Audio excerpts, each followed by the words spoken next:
আসসালামু আলাইকুম, সবাই কেমন আছেন? আমরা অনেক অনেক ভালো আছি। চলে আসলাম আরেকটি নতুন ব্লগে, সবাইকে স্বাগত। এর সাথে এমন একটি তেঁতুল গাছ, অথচ এই তেঁতুলগুলো ঝুলে ঝুলে থাকে, খেতে পারি না।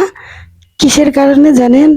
একমাত্র এই তেঁতুলগুলো পারার কারণে। দিন প্রতি মুহূর্ত এই তেঁতুলগুলো আমাদের চোখে পড়ে, কিন্তু এই তেঁতুলগুলো না পারি পারতে, না পারি খেতে, শুধু তাকিয়ে তাকিয়ে তেঁতুলের দিক চেয়ে থাকি। অনেক বাগান ছিল, তার জন্য ভয়ে কেউ যেতে পারছে না তেঁতুল পাড়ার জন্য। 1 বছর ধরে আমরা এই তেঁতুল খাওয়ার অপেক্ষায় ছিলাম। যাই হোক, আলহামদুলিল্লাহ, বাগানটা পরিষ্কার করার পরে কয়েকটা ছেলে দেখছি তেঁতুল পাড়ছে। তো ছেলেগুলোকে দেখে আমরা খুবই খুশি হয়ে গেলাম। অবশেষে সেই তেঁতুল গাছ থেকে তেঁতুল পাড়া হয়েছে। দীর্ঘ 1 বছর পর্যন্ত এই গাছের দিকে তাকিয়ে থাকতাম, নিচে পড়তো, ঝড় বৃষ্টি যায় আসুক সব নিচে পড়তো, কিন্তু আমরা পাইনি। আজকে 4-5টা বাচ্চা এসেছে তেঁতুল গাছের নিচে, তো বললাম যে তোমরা পারতে পারবে না? ওরা বললো যে হ্যাঁ পারবো। তখন ওরা পারছে, আমাদেরকে এগুলো দিয়ে গেছে।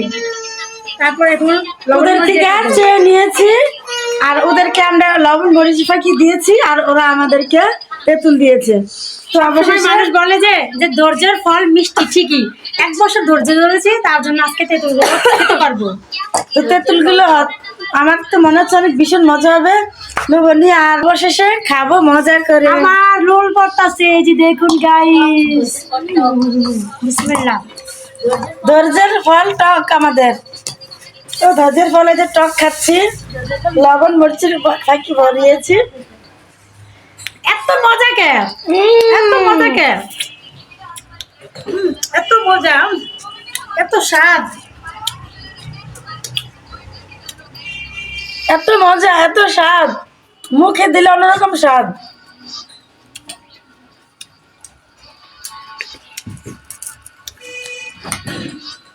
মনে হচ্ছে আমি তেঁতুলের জগতে হারিয়ে গেছি তেঁতুল খেয়ে।